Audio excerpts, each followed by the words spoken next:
Fun Fact of the Day.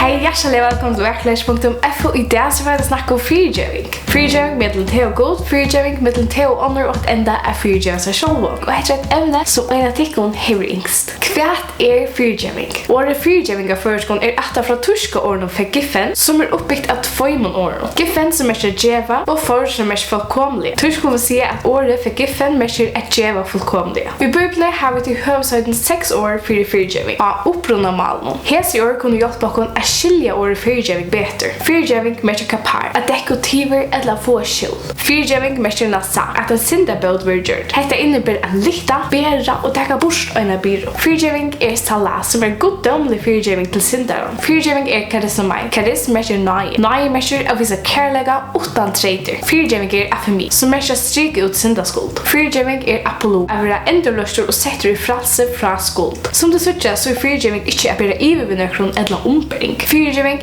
neggdjupre og grundfest. Hugsa der løms om du breidan lampegjenn granna. Ta minst at du åtte gjørst hei veri a kjeptun og en nudja lappo. Tu åtte bøtt skian atur, til ikke annan rattvust. Hei jeg valgt a fyrigeving der, så jeg giv der skuldna etter fullkomlig. For giffet, ta vil si at du er blitt skulda fruer, Apollo, og hei ikke blir nøytur a kjeptun og nudja lappo. Fyrigeving merker ikke ombering, men det merker nemlig at en annar betaler skuldna. Fyrigeving, middelen te og god. Vi leser i Bibelen om hvordan synden kom inn i heimen. Og alt ytla og kjærlig vi kjenner til kom fra syndene. Som sier godgjøver og vi kan ikke bedre syndene borster. Vær så kvart, ta ønda rundan til det samme ønda som bor ut her og mer, synden. Så om Gud skulle gjort av vi alt ønda her nå, så er han også vil nøyde gjort av vi til og med. Men Gud så gøver at han ville gjøre av vi ta ønda utan at gjøre av vi menneska. Tullige gamle som heter leser ut om hvordan Ursel og Freyjord, som var en uimind opp av Guds rettvise og nøye. Vi mennesker skapet ønda som hender i heimen, og vi øye av røttene være borsterbøynt. Men Gud lat løyver til hesen djøre være borsterbøynt, og symbol stodja i stegen for menneska. Bibelska året for dette sottargjer, eller atterbøtting. Det er ikke å betale og dekotive skuldene til en øre. Men offringa djøren var en symbol av de sanne offrene, Jesus.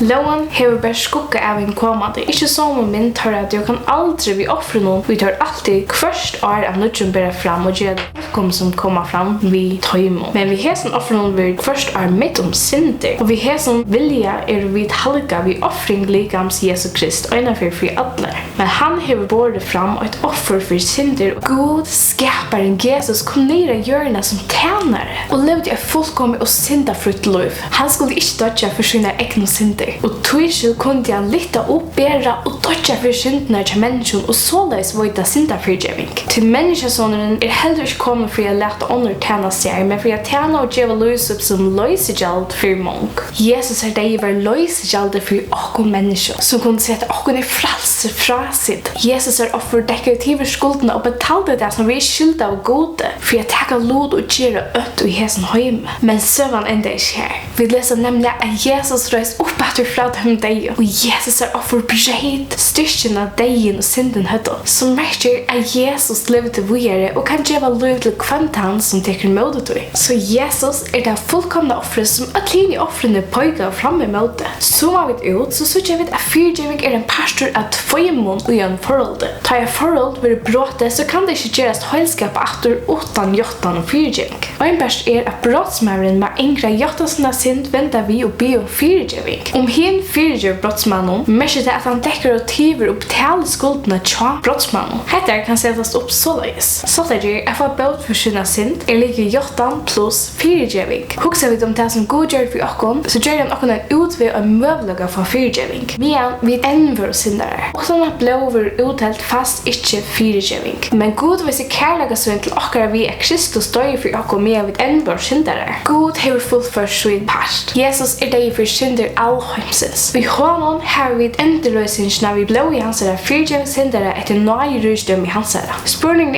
bare om og to hava gjort okkara synd for gode og hava takka for det som Jesus gjør for okkon og Golgata. Jotta vi synder okkara han trofaste og rettviser som fyrigjev syndene og røyser okkon fra atler i urettviser. Så det gjør semjan å få bøt for sine synd synd nemlig ikke bare Guds fyrigeving. Vi må personlig gjort okkar synd for Gode. Vi må suttje okkar støv som syndere, venda vi og tek med det gave Guds fyrigevingene eller frelsene. Far til anna sinje vender vi så synderdikkere kunne være ustrykere. Det beste ved Guds fyrigeving at hun evig. Hun ender ikke ta vidt at ikke med henne. Alle syndene og i forstøy, nutøy og framtøy goldne. Han fyrigev kon ødel misbrutt okkara og ustrykere skulderbrev i møte okkon som vi boven sønnen gikk okkon møte. Han tog det bort via negla te av krossen. Fyrigeving mellom te og onnur. Vi mennesker synder og synder kvende. Først mot Gode til ødel synder opprøster mot Gode. Men vi synder også mot øren mennesker. Som løy synder andre mennesker mot okkon. Ta en av lærersvøynen spør Jesus hvordan ofte han skulle fyrigeva bodja sinnen, så sverer Jesus. Jeg sier det ikke tjejferer, men tjejtid for tjej. Som 450 ferder. Jesus måtte ikke at vi skulle tala hvordan ofte, men at vi skulle fyrigeva mennesker hver fer til synder mot okkon. Om altså tjejfer dagen synder mot her og tjejfer kommer atteltøyen og sier i enkle det, så skal du fyrigeva honom. Som Kristus er vi fyrigeva tikkun, skulle tid øysene fyrigeva. Etter å ha svære lærersvøynen, så fortalte Jesus et luknelse om en tænare som jeg finner stora skuldstrykere fra kongen. Av vennen heim, så møtte han en arbeidsfellere som skyldte en lydige penige. Tænaren kravde penige fra arbeidsfelleren og sette han i fangsel. Hette hørte kongren og ble ytterligere og sette gyrige tænaren i fangsel at gjelda skuldene. Hette støvan videre ui.